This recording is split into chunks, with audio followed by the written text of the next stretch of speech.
What is up, you guys? Ben German here. It's another video, and today I'm going to be doing another versus series episode. This is actually my first commentation on a video coming back from Utah, and it was pretty cool, but I mean, I couldn't post videos, so it fucking sucked. I'm just kidding, it was cool. The weather was way better than over here in California because it's fucking hot out here, and that really sucks. But we're back and at it, posting daily once again. And we are going to be doing a versus series between the Hog Rider and the Giant, and we're going to see which one is victorious. They both do target defenses only. The first part of the series is going to be the speed portion of the trial of who is the greater troop in the game. In this competition, we see who is the better troop by seeing who is faster, who is smarter, and who endures the most. So the first one to touch this red building in the back, not the town hall, but the red building, I don't know what the fuck that is, will be the winner. So we're going to drop our Giant and our Hog Rider at the same time. Ah, shit. Oh my lord, I always fuck this up. I am upset at my life right now. I can't do it anymore. Okay, I'm really pissed off because I always do some shit when it comes to the versus series. I always manage to fuck things up because I'm a piece of shit. No, I'm just kidding. Because yeah, I'm fucking ass at deploying troops apparently. So we're gonna try our hardest to drop our Giant and our Hog Rider instead of dropping the Giant. Both of the Giants down like we did before, and the Hog Rider seems to be taking the lead. The Giant is being very slow at the bottom there. He's kind of the slowpoke, and the Hog is already gonna get through his cannon. The Giant is startling. I don't know what the fuck he was looking at. Was there a penny on the ground? Was it shiny or something, bro? Focus on the mission, bro. I know you're mad that you don't got a neck, but come on, man. Oh shit, we dropped our Barbarian King on purpose. Okay, hopefully this doesn't fuck up the red. Yeah, it's not gonna fuck it up too much. He's just gonna help them get to the town hall. And the first one to touch the red building is going to be the Hog. He even beat the King. I was being nosy as fuck, trying to come in like, oh, I'm the King. I'm daddy here. No, exactly. Shut the fuck up, King. The Giant, not the Giant. The Giant actually fucking lost. He was in third place. The Hog Rider beat your ass to it. So shut your ass up and go to sleep. Okay, he's not asleep. He's actually up because he didn't take any damage. But we do have our golems ready, so we are gonna get into the second part of the competition. And let's see if the Giant can actually come back and whoop some ass. Let's see if the Hog is not as smart as the Giant, because the smart portion consists of the troops staying behind the golems, and that makes him smarter because the golem is the tank. And why not take the tank? The tank is gonna help you get through the raid without dying. So let's see who's smarter. We're gonna drop our gonna drop our golems down in the archer towers and follow it up with the Hog Rider and the Giant. The Hog Rider seems to be taking some damage already from that wizard tower, if I'm not mistaken. And the Giant isn't looking too untouched as well, but the Giant does have more health than the Hog Rider that is just about to go down. There it goes. The Giant has won this portion. And the wizard tower solely took out that Hog Rider. The Hog Rider didn't get away from the fucking beam of light that motherfucker throws, and he did go down. Sadly, the golem is still up and healthy-ish. Not really. He's like 25% health. And we're gonna end the battle right there since the Giant did emerge victorious. And it's all gonna come down to the third segment of this competition to see who is the better troop between the Hog Rider and the Giant in the overall aspect. We are kicking up our healers, and once the healers are up, they're gonna determine who has the bigger cog between the Hog Rider and the Giant.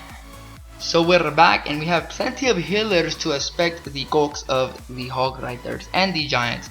But yeah, we were just fucking around about that part. The Hog Rider obviously has a way smaller cog than the Giant, because the Giant is huge. Actually, I don't know. The Giant might be one of those big ass motherfuckers at the gym taking steroids and has a small ass cock, and he's fucking trying to work out so girls can love him for his body and not his little small penis. But it's okay, little Giant, or big Giant. I'm gonna call you little Giant because yeah, we know the issues you got down there. So we're gonna drop the Hog Rider and the Giant, and these healers should do a decent job of keeping them up. They both are not that low in hit points. They have a decent amount of hit points, but the Hog Rider is running way too fast. Holy shit, the healers couldn't catch up to the Hog Rider, and it's gonna go down.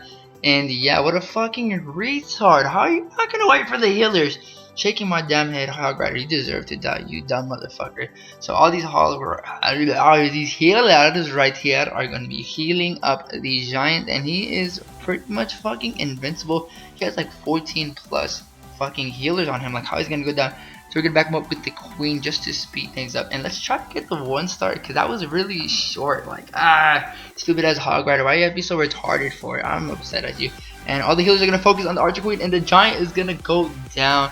Yeah, what a fucking retard. No, I'm just kidding. That's the healers. They obviously heard the rumors about the Giant. They're like, I want no little dick motherfucker. So they went onto the Queen. They're a lesbian. Now, healer on Queen action. I mean, what's new? It happened yesterday. It's bound to happen again. The Queen is going to be working on the cannon and taking it down shortly. That's only 16% so far. and things aren't looking so good for the 1-star, but we do have 3 rage spells in our pocket, and those are going to serve great purpose because these healers are going to get real pissed off with these spells because of the rumors they heard about the giant. I mean, they were really into the giant. That's really saddening to me. Like, they were ready to get on the giant and all gangbang him like fucking 15 way the giant, but the giant, he can't even handle himself, so the Archqueen is going to get rage. And that's kind of a preemptive rage spell because the healers are going to hop into it hopefully and help keep the queen up. Yes, there they go. They're in the rage spell. It looks like they're out from here, but I'm not complaining. They're in the rage spell. I mean, I didn't make the game, so I ain't even really tripping. And down's going to go to the air defense, which is one of the big 6 threats that we have in this village because there's 6 air defenses. 1, 2, 3, 4, 5, 6. I think I'm right. I can't really see the air defenses right now. But yeah, I think those are the big threats because, I mean, the healers go down, the Archqueen goes down because she's taking a fuckload of damage, and the healers are what is keeping her up, and the healers keep her going because she has been pretty depressed lately. The king is never around. You see the king's just there watching her, getting her ass beat by all these defenses instead of taking some damage for her. Like, what kind of king is that? I mean, that's your wife, bro. Like, get up there and fucking tank for her. I'm just kidding. I don't know why we didn't drop the king, but the queen has been doing a great job by herself. She is a single mom, and she's gonna get us the 50%. The wizard tower is gonna go down, and that's gonna give us 48%. The elixir sword should go down for 50, and the light of the healers, the beams that they throw into the Archqueen's heart, have kept her going long enough to get us the 50%. And there goes the 1-star. We only got the 1-star to avenge the giant and the hog rider that were finished off fast. But I mean, with the giant, what you know, he does finish fast all the time. And I'm sorry for sounding kind of lazy today. I mean, I'm pretty tired from the trip. I didn't sleep that good, and we did have some 10-hour car rides there and back. But I'm more than sure you don't give a fuck about that. What you give a fuck about is the question of the day. Today's question of the day comes from a clan member and a subscriber by the name of Juan Garcia. Shout out to you. And this question reads, "Hey Ben, do you think Supercell should add a way to copy someone's base design straight from their profile? Like, if I like your base design and we're both Itahe, I can look at your profile and visit your base, and there should be a button that says copy design / layout or something like that." And my answer to this question is a flat out yes, and I'm going to explain to you guys why. But first, before I get into that, I'm going to tell you my story. I actually do take the base designs from YouTube sometimes, and the only time I've screenshotted bases is one time when I was pushing back in the day when I only got to Masters 1, and one time, which is my war base that I usually use, from my leader from Star Chamber by Chump Scrubber. Shout out to him for that base. I actually just flipped it and did a little bit of adjustments with giant bombs and all that bullshit, right? And yeah, with the farming base that I have, I screenshotted it when I was pushing back in the day. And what I did was, I mean, it's nothing the same as it was that one time that I screenshotted it. I've done a lot of things to change it, and it's completely different. You wouldn't be able to pair up the two and say, oh, I got it from him, because I've been doing a lot of improvements due to replays that I've seen. And of course, with replays, you see what's wrong with the base, what was wrong, what you could do or move around to improve it, and I've done that. And that would have been a lot easier. Instead of screenshotting that, I could have just pressed copy base layout, and I could have had it in my war base layout, and that would have made everything much easier instead of screenshotting and going back and forth to my photos and blah blah blah, because that's a lot of work. Like, it usually takes like half an hour to at least copy everything. If you're slow, if you're fast, probably like 15 to 20 minutes, but it's never really less than like 2 seconds as it would when you press a button from their profile, as Juan is stating.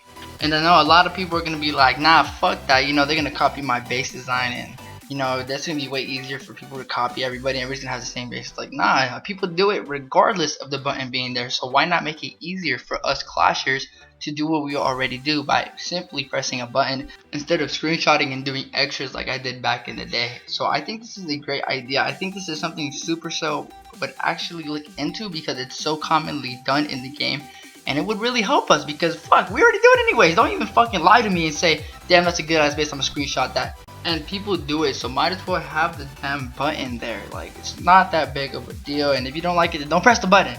Okay, that's it for the question of the day. Don't forget to like, comment your question below, and subscribe. I hope everybody has an amazing day, and don't forget to go back tomorrow and keep clashing with Ben.